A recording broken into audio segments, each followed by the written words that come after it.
Pues como les comenté hace ratito, seguimos con esta serie El Sermón de la Montaña, en donde en los últimos mensajes hemos ido viendo cómo los escribas y los fariseos habían acomodado la ley, por decirlo así, a su conveniencia, por lo que Jesús pues tenía que aclarar todas estas cosas. El día de hoy Jesús nos va a hablar de temas del que también los maestros de la ley tomaban ciertas ventajas. Vamos a Mateo 5, 38 al 42. Ustedes han oído que se dijo: ojo por ojo y diente por diente. Pero yo digo, no resistan al que les haga mal. Si alguien te da una bofetada en la mejilla derecha, vuélvele también la otra. Si alguien te pone pleito para quitarte la capa, déjale también la camisa. Si alguien te obliga a llevarle la carga una milla, llévasela 2. Al que te pida, dale, y el que quiera tomar de ti prestado, no le vuelvas la espalda. Vamos a orar. Querido Dios, te damos tantas gracias, Padre, porque a través de este sermón de la montaña tú nos has ido mostrando el camino a la felicidad, y también en estos últimos mensajes nos has mostrado lo que realmente tú quieres decirnos a nosotros y les dijiste en aquel entonces a todas las personas que te escuchaban, Padre.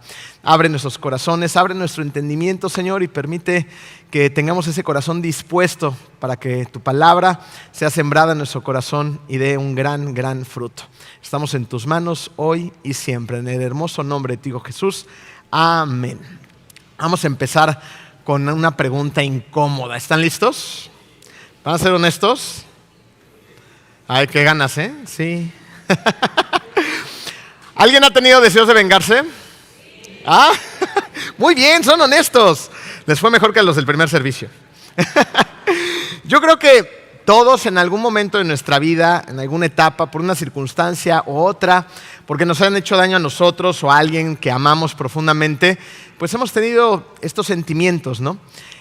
Construyendo este servicio al principio, estaba buscando una manera de cómo arrancar y me acordé claramente de cuando yo era jovencito, tuve un problema con otro joven un poquito más grande que yo, y la realidad es que sucedió todo muy rápido. Terminé con la nariz rota, llegué a mi casa y en cuanto a mi papá me vio, se llenó de sed de venganza. Él quería ir a la calle a buscar al otro joven que me había hecho daño para obtener la justicia necesaria. Y yo me acuerdo muy bien del sentimiento que tenía. De hecho, se me olvidó el dolor de la nariz porque en ese momento ya estaba más preocupado porque mi papá realmente fuera a buscar a esta persona y le fuera a pasar algo a mi papá, ¿no? Que luego se metiera el papá de este joven y que luego la mafia ahí china fuera detrás de nosotros, nos corretiera y nos hiciera cachitos a todos, ¿no? Prácticamente me estaba imaginando una película de Liam Neeson tipo Venganza Implacable. ¿Se acuerdan de estas películas? Donde pasa una cosa y bueno, luego se mete uno en cada situación muy grande. Pero la realidad es que a veces en la vida real también pasan estas cosas, porque la venganza lo único que trae son consecuencias terribles. Y a los fariseos pues no les importaba. Ellos querían hacer su propia venganza. Vamos a Mateo 5:38, donde veremos uno de los versículos más malinterpretados de la Biblia. Y vamos a ir viendo varios de estos más adelante, pero vamos a empezar con este primero. Ustedes han oído que se dijo: ojo por ojo y diente por diente. Esto se conoce como la lex talionis, o la ley del talión, que creo que prácticamente todos hemos escuchado acerca de ella, que es la ley de la venganza. Y aunque de primera impresión parezca horrible, en su momento no fue ni nada más ni nada menos que un intento para asegurar justicia y limitar precisamente la venganza. Porque bajo la ley talionis, una persona que había sufrido algún daño podía buscar venganza contra la persona que le había hecho mal sin importar el estatus de los dos. ¿Por qué es importante? Porque esta ley le daba a la persona agredida el mismo derecho que tenía la persona que lo había agredido y viceversa, por así decirlo. Si una persona con mayores recursos, con una mejor posición, con más dinero, con más poder, le hacía algo a alguien que tuviera una condición diferente, entonces generalmente pues la persona que había sido la agredida no tenía mucho que hacer en contra del otro. Pero con esta ley las cosas se nivelaban. Por eso decían ojo por ojo. No importa que tú seas rico, que seas poderoso, entonces tú me hiciste esto y yo tengo el derecho de hacer lo mismo. Pero no solamente funcionaba para esto, sino que además limitaba la venganza para que no fuera más allá del daño original. Si alguien le hacía daño en un ojo a otro, esa persona no podía ir y decirle, ahora te voy a sacar los dos ojos, ¿no? Porque es lo que yo siento en mi corazón que es lo que es justo. No podía hacer eso, simplemente podía hacer daño en el otro ojo. Entonces, ¿se dan cuenta? La ley talionis fue un intento de regular y civilizar el proceso de justicia, que en aquel entonces, pues de civilizado no había nada, ¿no? Y resulta que con el paso del tiempo, el Antiguo Testamento va a incorporar la lex talionis, que existía desde tiempo atrás, de hecho, desde antes de los códigos de Hammurabi. Y la vamos a ver en Éxodo capítulo 21, versículo 23 al 25. Dice así: pero si alguien resulta con heridas graves, esta será la indemnización: vida por vida, ojo por ojo, diente por diente, mano por mano, pie por pie, quemadura por quemadura, golpe por golpe, herida por herida. ¿Y qué hacían los fariseos y los maestros de la ley? Pues se aprovechaban de esta ley. Y la utilizaban para justificar la venganza personal, ¿no? Esos sentimientos que tenían dentro de ellos. Decían, pues entonces ojo por ojo. Pero el propósito original de esta ley era lo contrario. Dios lo que quería era que la gente no buscara la venganza. Y precisamente por eso saca las manos de las personas ofendidas para depositar la acción de la justicia sobre una autoridad civil, para que las personas no hicieran justicia por mano propia. Yo creo que muchos de ustedes son papás. ¿Y qué sienten cuando le hacen algo a alguno de sus hijos? Se siente algo, ¿no? Adentro, como que ahí está algo que quiere hacer justicia, ¿no? Y muchas veces perdemos la objetividad, ¿no? El clásico ejemplo de los niños que están jugando, se pelean, se meten los papás y los papás arman un ligote. Y los hijos después ya están jugando otra vez con los hijos del vecino. Pero mientras tanto, ya casi le quemaste la casa al vecino, ¿no es así? Porque perdemos objetividad, se mezclan nuestros sentimientos, no podemos ver las cosas claramente. Y precisamente por esto, la idea era que un juez ajeno al delito, que no tuviera ningún sentimiento encontrado, ¿no? Simplemente pudiera ser pragmático, decir, esto fue lo que sucedió, esta es la consecuencia que debe de ser, la ley del talión dice esto y esto es lo que va a hacer. Pero estos fariseos pues no entendían muy bien las cosas, o no las querían entender bien. Es por eso que Jesús pone en orden los pensamientos de estas personas y va a elevar la ley fomentando la misericordia y restringiendo la venganza.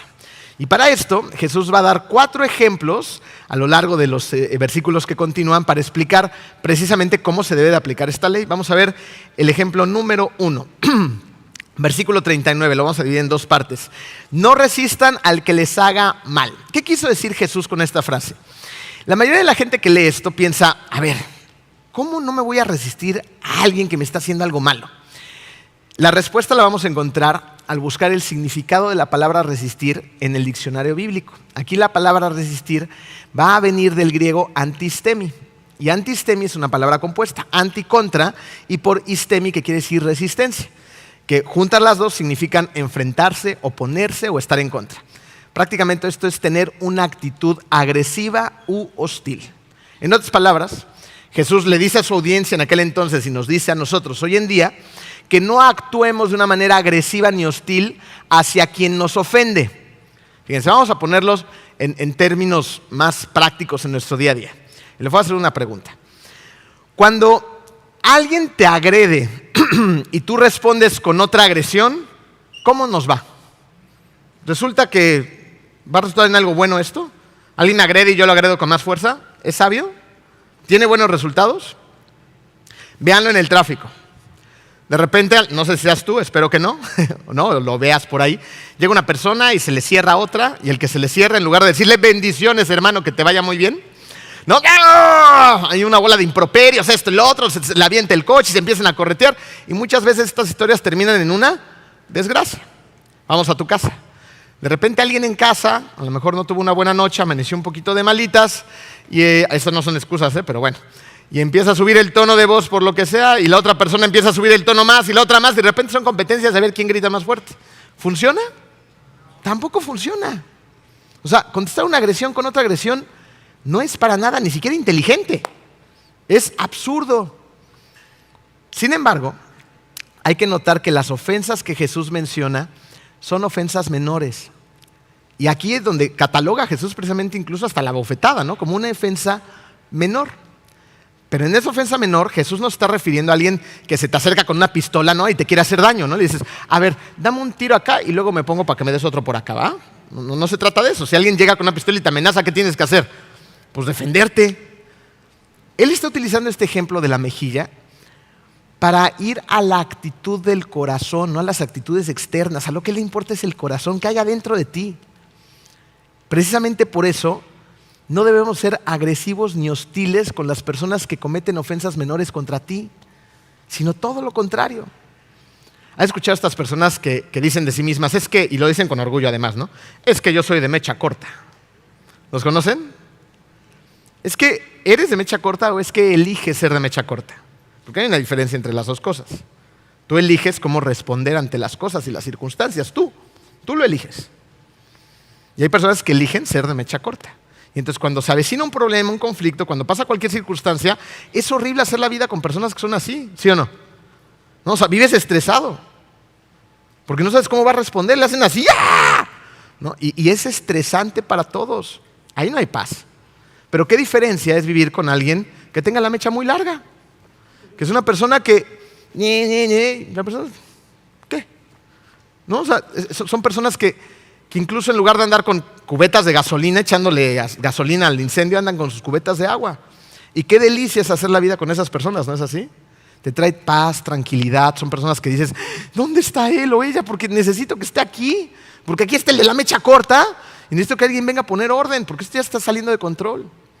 Es increíble hacer la vida con personas de mecha larga.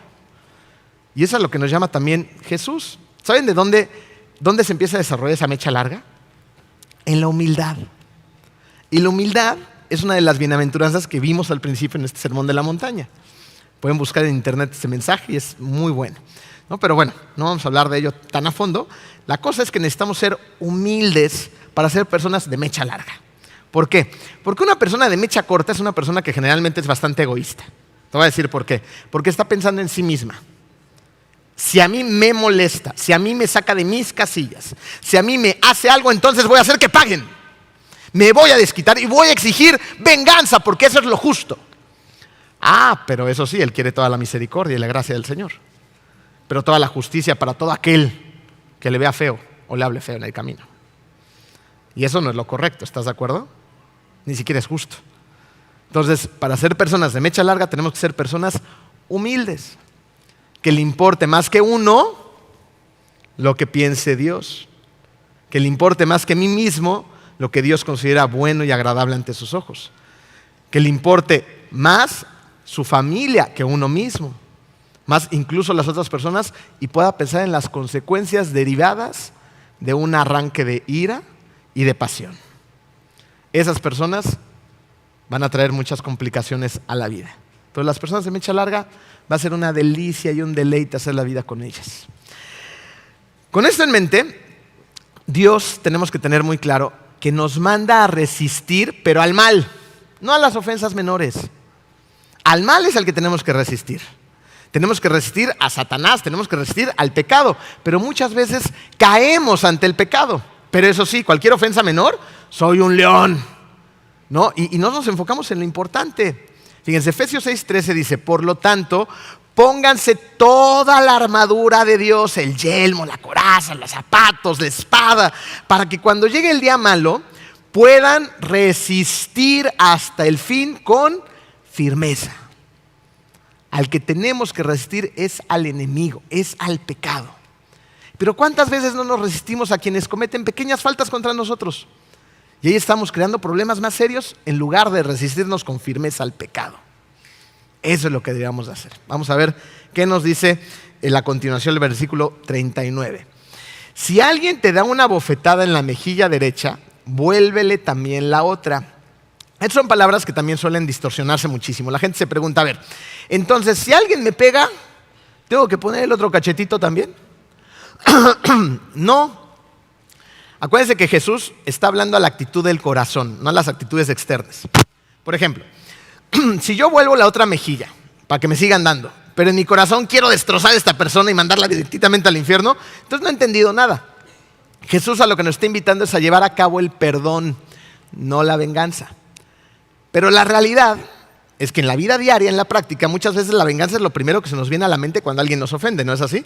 Y de hecho, ni siquiera nada más hacia nosotros mismos. Son cosas que a veces, tristemente, le enseñamos y transmitimos a nuestros hijos, ¿no? ¿Qué le decimos a los niños cuando van en la escuela? Si alguien te pega, yo así nada más 3, ¿no? Si alguien te pega, pégale, defiéndete. Tienen que saber quién eres. No te dejes por ningún motivo, porque si no luego te van a agarrar como trapeador por toda la escuela. Hay que darles una lección. Pero volver la otra mejilla es una actitud totalmente diferente. Pero entonces, ¿el volver la otra mejilla quiere decir que no me puedo defender? Claro que no. ¿Y saben dónde vamos a ver esto claramente? En Juan 18:23. En Juan 18:23 encontramos que Jesús fue golpeado en la cara precisamente la noche antes de su muerte en el juicio que le estaban haciendo, y ahí uno de los guardias le da una bofetada. Y Jesús no pone la otra mejilla, le dice, sígueme pegando. No hace esto. Veamos qué hace Jesús. Si he dicho algo malo, son palabras de Jesús, respondió Jesús, demuéstramelo. Pero si lo que dije es correcto, ¿por qué me pegas? ¿Qué está haciendo aquí Jesús? Jesús está reprendiendo al guardia por golpearlo injustamente. Jesús no volvió la otra mejilla. Y claro que él sí se podía vengar, tenía todo el poder, no, que se deshaga, desintégrese. No hizo esto, no lo calcinó en un instante. No, pero sí lo confrontó. Lo confrontó y enfrentó al mal. Entonces, ¿qué nos enseña esto? Que esto es lo que tenemos que hacer. Debemos de confrontar al mal y denunciarlo. Pero no buscando mi venganza personal, ni inventando cosas, ni exagerando otras tantas, porque ¿a poco no somos buenísimos para exagerar las cosas?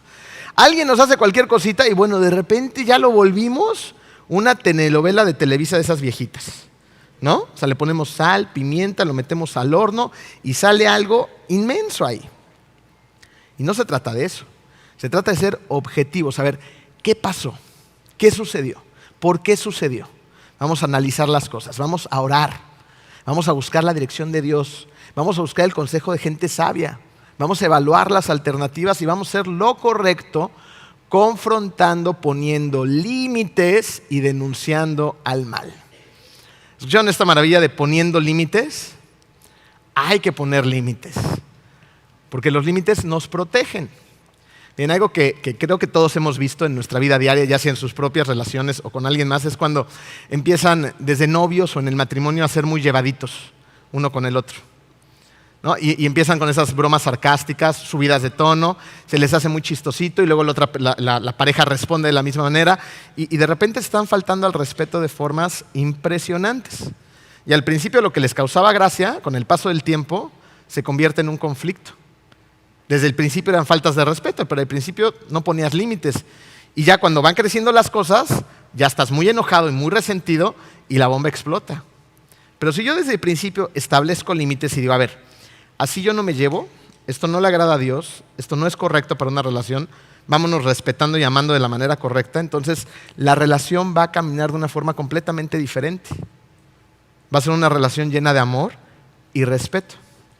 Lo mismo pasa con los hijos. Si a nuestros chiquitos hermosos no les ponemos límites, esos chiquitos hermosos se van a convertir el día de mañana en adolescentes incluso peligrosos. Si desde chiquitos no los llevamos por el camino del Señor.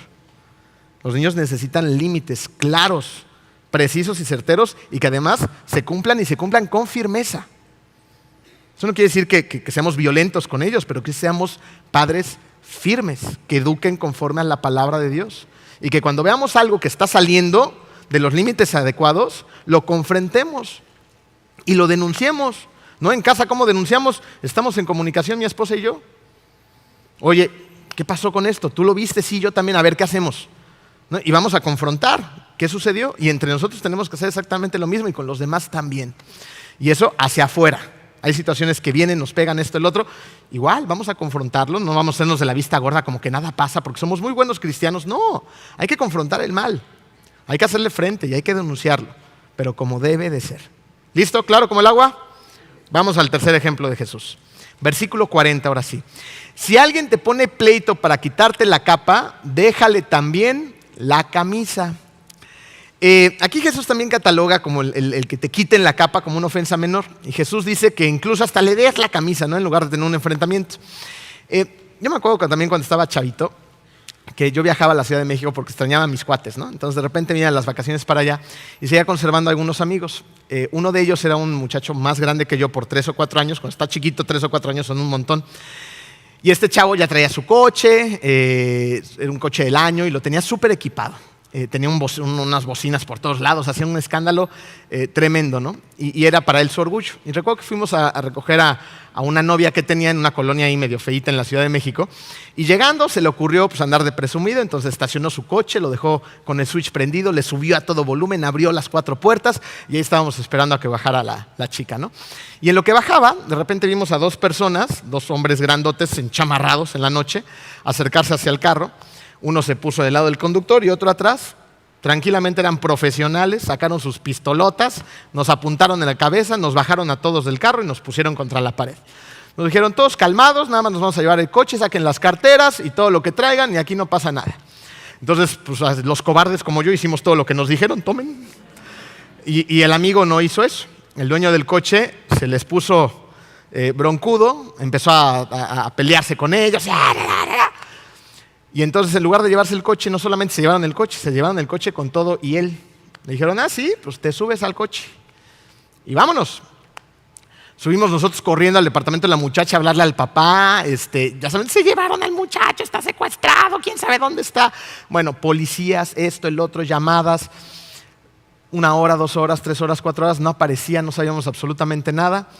Luego apareció todo mayugado, golpeado, sin zapatos, sin cinturón, bueno. Hecho una piltrafa, ¿no? Resulta que lo habían llevado a los cajeros automáticos con sus tarjetas, le bajaron todo el dinero que tenía, lo agarraron a golpes, le robaron todo, no le dejaron nada. Y llegó hecho pedazos. Lo que le hicieron, nos hicieron, pero en específico a él, fue una ofensa mayor definitivamente. Pero qué diferencia hubiera sido, y vaya que le pudo haber ido peor, el que siempre le hubiera dicho, tomen. O sea, no me voy a enfrentar con este tipo de personas porque tengo todas las de perder. ¿Qué voy a ganar? Lo que tengo que hacer es dárselo. El carro además tenía seguro, hasta eso. ¿Con qué necesidad? Llamar a la policía, denunciar el robo, que pague el seguro, listo. Yo creo que al papá de este muchacho hasta diabetes le ha de haber dado el susto, ¿no? Pero no nos metemos en muchos problemas porque no queremos agarrar la capa. No, es mía, ¿no? Y queremos demostrar ¿qué? Arriesgamos a las personas que están a nuestro alrededor, muchas veces porque somos iracundos, porque no nos controlamos, porque no permitimos que Dios sobre en nuestro corazón. Y en una de esas pasan desgracias espantosas. Por esto Jesús lo sabía y dice, ¿quieren la capa? Dales hasta la camisa, pero no te metes en grandes problemas porque todo lo demás tiene solución. Este muchacho debió de haber ido a denunciar y listo. Fíjense, vamos a ver otro ejemplo desde otra perspectiva. ¿Qué tal si alguien te hace un fraude y te van a tratar de quitar tu casa injustamente? ¿Qué tienes que hacer? Es que Jesús dice que le dé la capa y la camisa, entonces hasta se las voy a dejar amueblada y limpiecita para que se las entregue al juzgado. No, pues evidentemente no. Si esto lo están haciendo por causa de una injusticia, pongo paréntesis, de una injusticia, porque hay gente que hace cosas malas y termina perdiendo la casa de manera justa, esa es otra historia, pero si es una injusticia, pues entonces hay que pelear por tu patrimonio, ¿no? Pero hay que hacerlo de la manera adecuada. Ahorita voy a retomar el ejemplo, pero antes quiero decirles algo. Recordemos que a Jesús le interesa la actitud de nuestro corazón. Él no quiere que andes buscando venganza, ni que andes demandando a todo mundo por una bola de tonterías, sino que incluso te arregles antes de llegar al juzgado. Y eso lo dice Él en Mateo 5:25 también. Jesús dice, reconcíliate pronto con tu adversario mientras vas con él por el camino. No sea que tu adversario te entregue al juez y el juez al alguacil y seas echado en la cárcel. ¿Se dan cuenta cómo empezó este versículo? Reconcíliate. La reconciliación es un tema central para Jesús. ¿Por qué? Para empezar, gracias a su sacrificio, tuvimos una reconciliación con Él para empezar. Y esta reconciliación, si la llevamos a cabo con los demás, esto trae paz a nuestra vida. Y eso es lo que tenemos que buscar. Sin embargo, si alguien te está quitando tu casa por una injusticia, pues sí puedes pelear.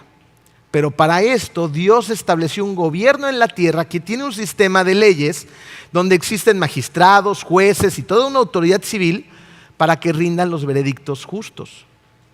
Jesús nos dijo, reconcíliate. ¿Okay? Si las cosas se ponen color de hormiga y están haciendo injusticia contra ti, ve, lucha, pero por los canales adecuados. Romanos 12:18, aquí Pablo nos dice, hagan todo lo posible por vivir en paz con todos. Trata de resolver los problemas sin llegar al juzgado. En cuanto dependa de ti, reconcíliate. ¿Cómo? Haciendo por lo menos lo que está en tus manos. Sabemos que hay cosas que no están en nuestras manos y que dependen de la otra persona. Pero hay muchas cosas que están en tu área de acción, donde puedes operar. Entonces reconcíliate y haz todo lo posible, como dice Pablo también, para vivir en paz. ¿Con quiénes? Con todos. Con todos.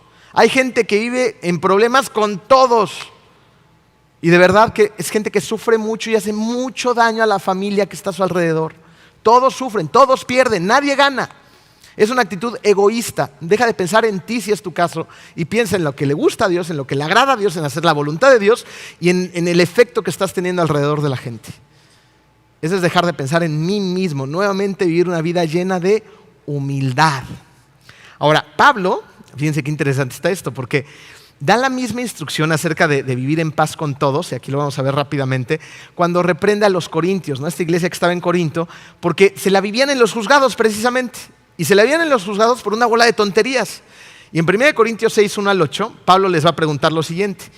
A ver, ¿en serio no pueden encontrar un miembro de la congregación que se pueda sentar con ustedes para tratar de resolver sus problemas? O sea, ¿tienen que llegar hasta el juzgado? Es una bola de tonterías. Pero ahí se concentran ustedes, ponen todo su esfuerzo, toda su energía, en lugar de estar honrando a Dios.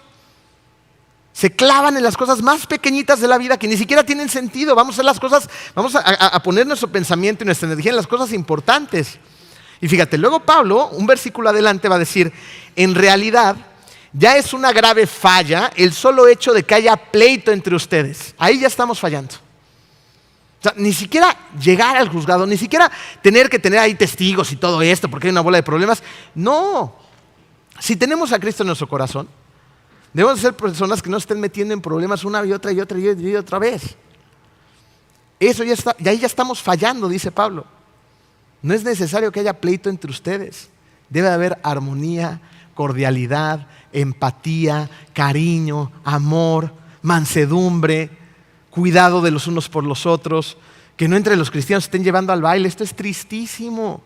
¿No les ha pasado que de repente confían en un cristiano, ¿no? Y ahí van, y ay, sí, vamos a hacer el negocio, esto, el otro, y te llevan horrible al baile? Y confías porque se dicen cristianos, no son cristianos. Una persona que te tranza con alevosía y ventaja no tiene a Cristo en su corazón. Son personas que hacen mal a propósito. Y es tristísimo que mucha gente que no conoce a Cristo se aleje precisamente de los cristianos porque dicen, no hombre, estos son peores que los del mundo. De ninguna manera. Entonces, no, hay que ser personas que realmente amen a Dios. Que no tenga que venir Pablo y decirnos, ya es una grave falla solamente que haya pleito entre ustedes. No caigamos ahí. Debemos ser personas que no anden buscando problemas y cuando nos lleguen, nuestra primera opción debe de ser la reconciliación. ¿Ok? Vamos al cuarto ejemplo, versículo 41. Si alguien te obliga a llevarle la carga 1 milla, llévasela 2. Muy interesante este concepto. Dice que en los días de Jesús, acuérdense que estaban los judíos bajo el imperio romano. Y los magistrados y los militares tenían todo el derecho legal para obligar a cualquier ciudadano a hacer lo que fuera necesario para que ellos pudieran cumplir con su deber. ¿Okay? Entonces, por esto de la milla extra, ahorita se lo voy a explicar un poquito más a fondo. Pero antes de llegar ahí, quiero hacerles una pregunta. ¿Qué debes hacer cuando se te pide que hagas más de lo que te corresponde? ¿Qué deberíamos de hacer? ¿Deberíamos de hacerlo o deberíamos de hacernos? Fíjense, esta es una excelente oportunidad para mostrar un montón de cosas. De parte de Dios, por supuesto, porque todo lo bueno viene de Él. Es una excelente oportunidad para mostrar humor también, te puede hacer reír al prójimo, ¿no? Humildad, misericordia, amor, empatía, una buena actitud para mostrar servicio a los demás. Yo no sé cuál sea tu impresión, pero a mí me da la impresión que hoy en día vivimos en un mundo bien egoísta, donde la gente no quiere hacer más de la cuenta, son contados, ¿no? La gente solamente quiere hacer lo mínimo de lo indispensable, ¿no? O sea, esto me toca, hago un poquito menos. Ni siquiera lo que me toca. Y lo ves en diferentes rangos de edad, no nada más en los chavos, en todos. Y esto no honra a Dios, ni sirve de nada. De hecho, te va a llevar directo al fracaso. Déjenme parafrasear una reflexión, creo que algunos de ustedes también la vieron por ahí circulando, pero me llamó mucho la atención y creo que ejemplifica bastante bien esta situación. Había un joven que estaba muy irritado por su papá, muy enojado, porque su papá era de esos papás a la antigua, donde el muchacho dejaba algo fuera de lugar, acomódalo, la luz prendida, apágala, la puerta abierta, ciérrala, la cama extendida, tiéndela, ¿no? La manguera abierta, ciérrala. O sea, el papá siempre estaba ahí detrás de él, duro y dale, duro y dale, duro y dale. Y entonces dentro de él estaba tan irritado que él pensaba, ay, un día voy a crecer y por fin voy a tener un trabajo y me voy a poder librar de este papá que no me deja en paz. Y un día recibió la oportunidad de tener una entrevista de trabajo. Entonces ahí va bien arregladito al trabajo y cuando llega a este edificio se encuentra con que en la entrada no hay nadie de seguridad, las puertas están completamente abiertas, entonces él las ve abiertas, saca de onda y las cierra. Sigue su camino y de repente ve una manguera que está regando unas florecitas y las florecitas ya están desbordándose el agua y ve otras florecitas al lado que no tienen nada de agua, entonces agarra la manguerita y la pone al otro lado, ¿no? Así en automático porque llevaba mucho tiempo haciendo esto en su casa. Va buscando en la oficina donde va a hacer su entrevista y de repente ve un salón con una luz prendida y no hay nadie, entonces dice, hay que apagarla, la apaga, sigue su camino, entra a la oficina donde es la entrevista, ve el tapetito desacomodado, lo acomoda y está lleno de gente que está esperando ser entrevistada y en ese momento en cuanto él entra y ve a toda la gente, abren la puerta y el reclutador dice, tú, ven para acá, ¿no? Se sorprende porque lo llaman de inmediato, entonces él llega, se mete a la oficina, se sienta y el entrevistador le dice, ¿cuándo puedes empezar? Y el otro dice, pero no me has preguntado nada. Dice, ¿cómo? Explícate. Y el reclutador le empieza a decir, dice, mira, en este lugar hemos descubierto que la gente es bien mentirosa. Entonces, si le preguntamos cosas, pues van a dar su mejor cara. Y eso no es lo que queremos. Nosotros queremos descubrir realmente quiénes son por dentro. Entonces, aquí reclutamos de la siguiente manera. Cuando tú llegaste al edificio, viste la puerta abierta, la luz prendida, la manguera desbordándose, el tapete chueco. Y nosotros te fuimos observando por las cámaras de seguridad. Fuiste el único que hizo una diferencia. Todos los demás vieron todo y a nadie le importó. Así que felicidades, estás contratado. En ese momento el muchacho dijo, ¡sí, gracias, papá! Es una realidad. ¿Te das cuenta?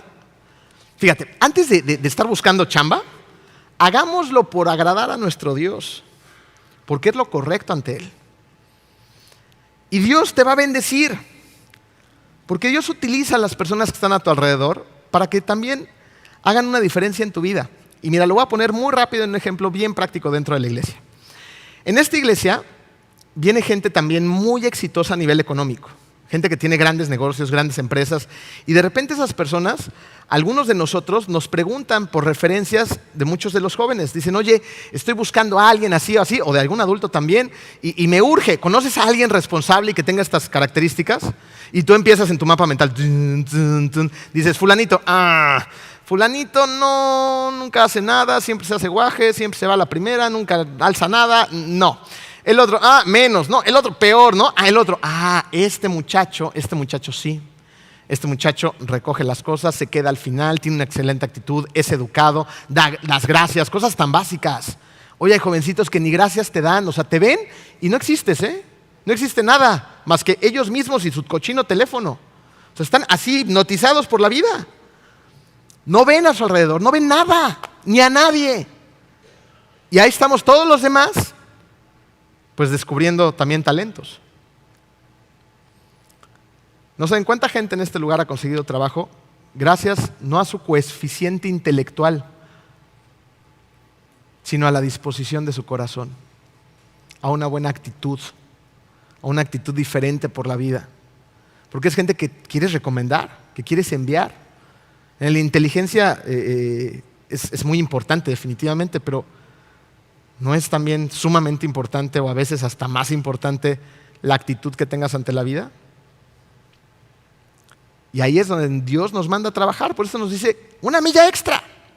No seas como los demás. Mucha gente es muy egoísta. Un cristiano no debe de ser así. Nosotros somos llamados a ser luz en un mundo lleno de oscuridad.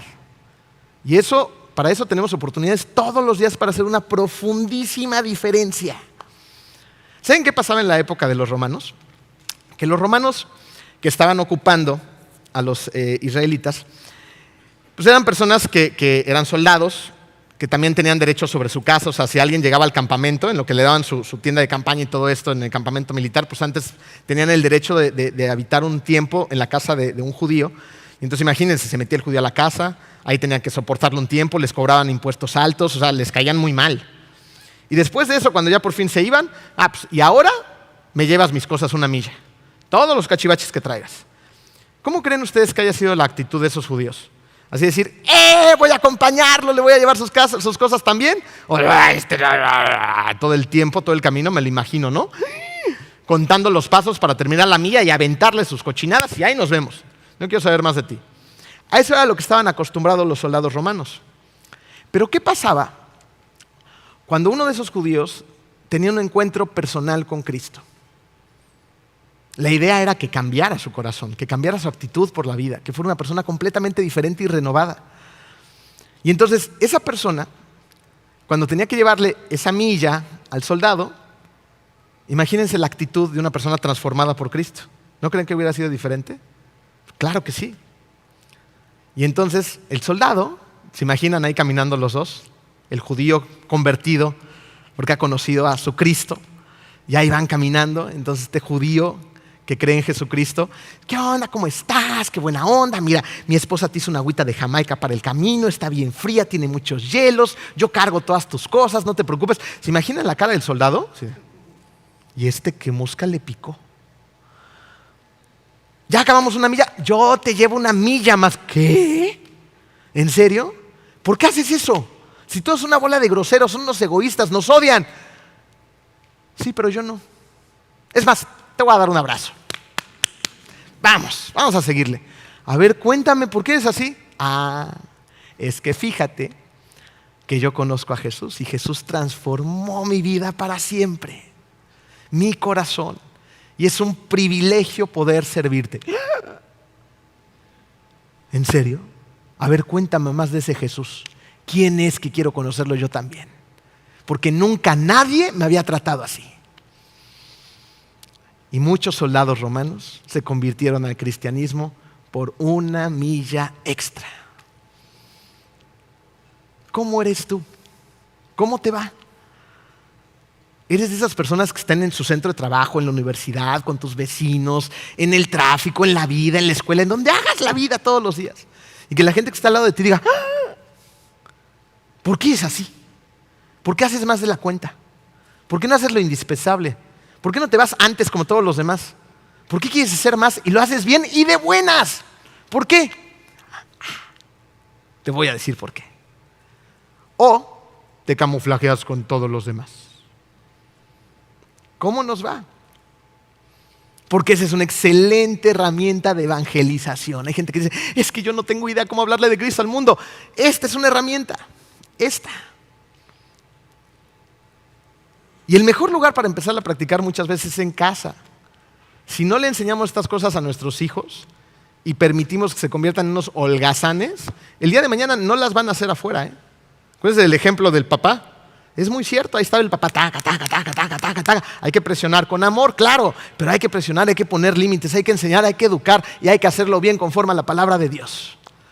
Para que nuestros hijos el día de mañana también reflejen la luz de Jesús al mundo. Y mucha gente alcanzar a conocer a Cristo porque sus frutos los hacen conocidos. Pero tenemos que empezar, ¿cuándo? Ya, en cuanto antes. Entonces, no desperdicies la oportunidad de ir más allá de una milla, no la desperdicies. A donde quiera que vayas, haz más. A donde quiera que vayas, si encuentras un lugar, déjalo mejor de como estaba. Siempre.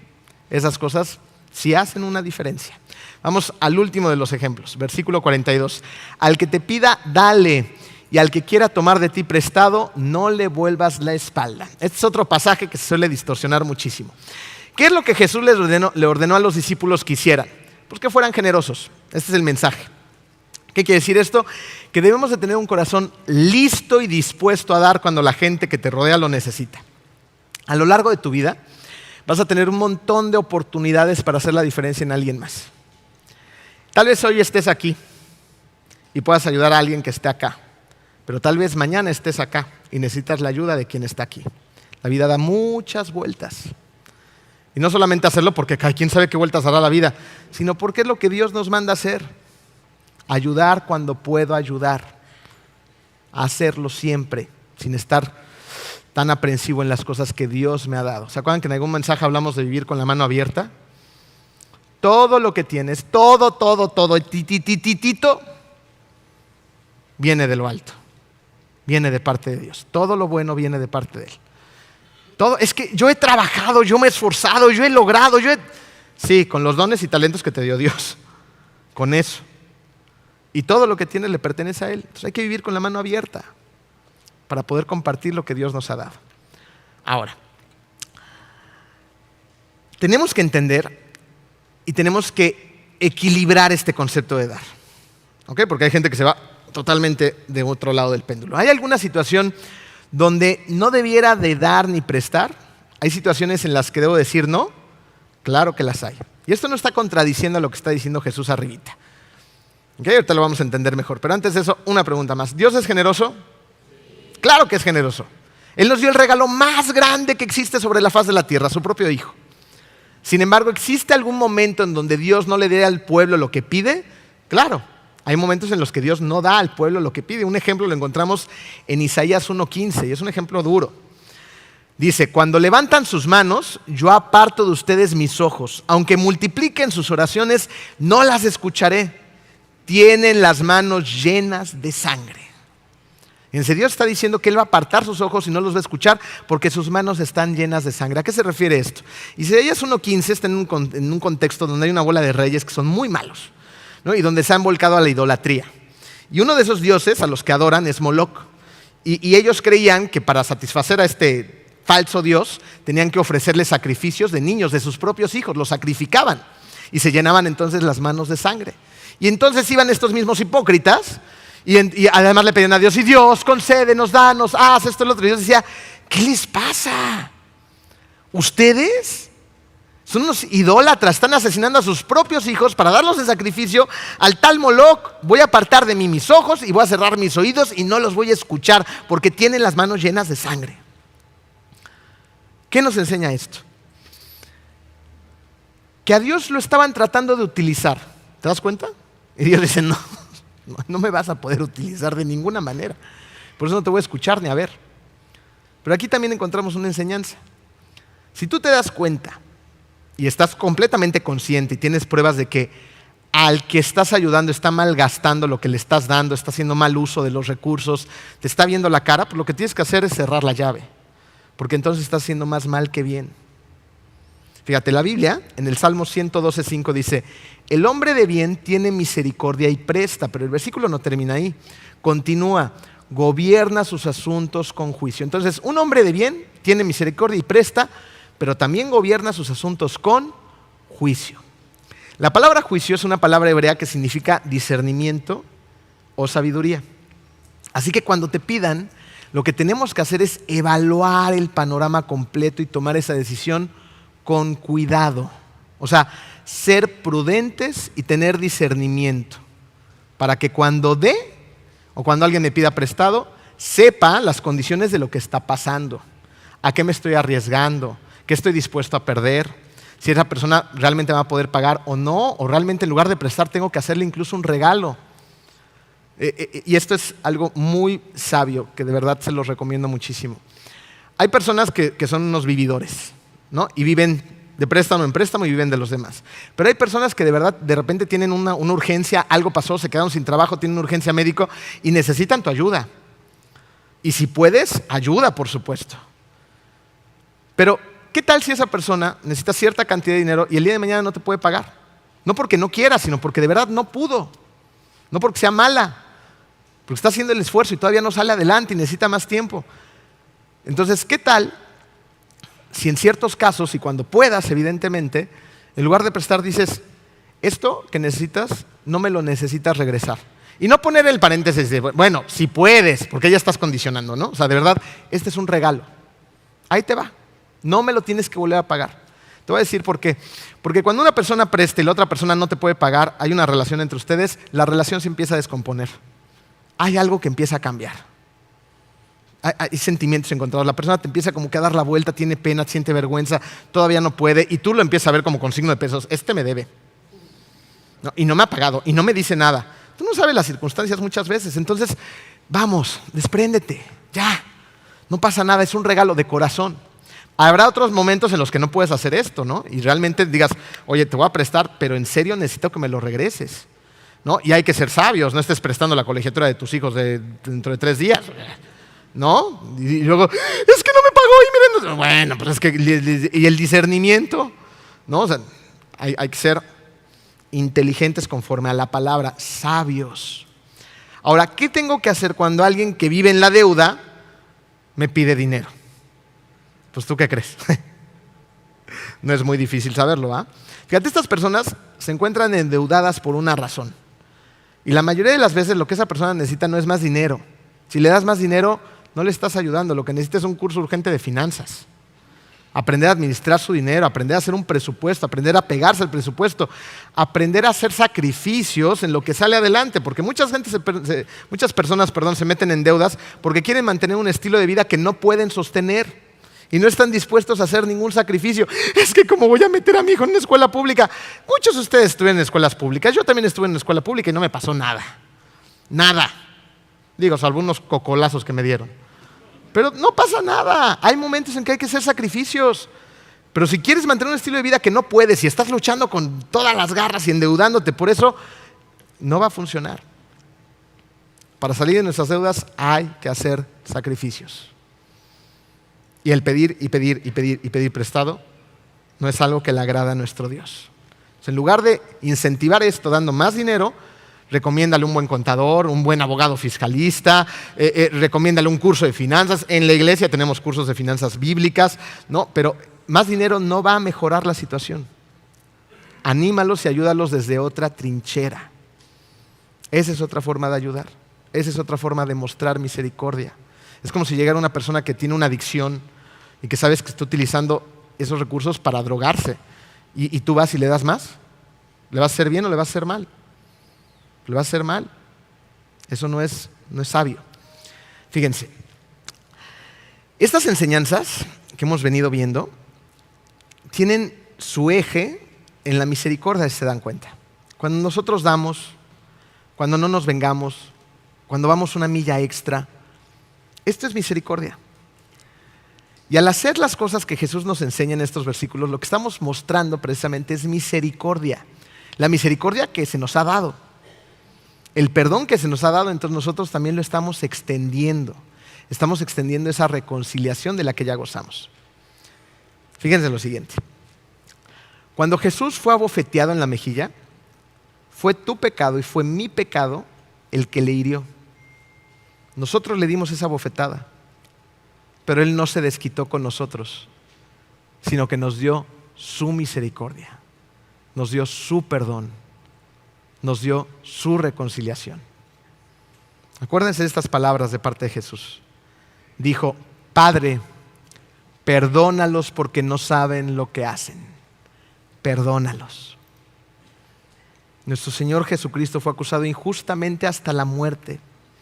Y fue nuestro pecado el que lo llevó a tener que cargar esa cruz hasta el monte Gólgota, más de 1 milla. Y Él lo hizo. ¿Qué tenemos que hacer nosotros? Tomar todos estos principios que Él nos enseña y aplicarlos a nuestro día a día con la sabiduría que nos da nuestro Dios. Eso es lo que tenemos que hacer. Que los frutos del Espíritu Santo se vean todo el tiempo hacia los demás. Y no te imaginas a cuánta gente Dios va a impactar por medio de tu vida. Dios te quiere usar. Dios quiere hacer una diferencia. Y tú debes de ser un instrumento para que eso se haga una realidad. Vamos a orar. Querido Dios, te damos tantas gracias, Padre, porque a través de todos estos ejemplos que nos das para no llegar a la absurda venganza son oro molido para nuestra vida y nuestro corazón. Te pedimos, Padre, que estos conceptos, estas ideas que son tuyas, se queden en nuestro corazón, que no salgamos de aquí, se nos olviden, que lleguemos a la comida y ya no sepamos nada, sino todo lo contrario, que meditemos en ellas, que abracemos estas palabras tuyas, Señor, y que permitamos que tú hagas tu trabajo en nosotros, Señor. Gracias, Padre, por cambiar ese corazón que a veces es vengativo en un corazón humilde. Gracias, Padre, por cambiar ese corazón que a veces es flojo en uno que está dispuesto a dar una milla extra. Gracias, Padre, porque entendemos que todo lo que nos has dado viene de ti, no es nuestro, y tenemos que estar dispuestos a compartir y ayudar a quien lo necesita, Señor. Gracias por ayudarnos a tener discernimiento para poder ayudar de la mejor forma a los demás, Padre.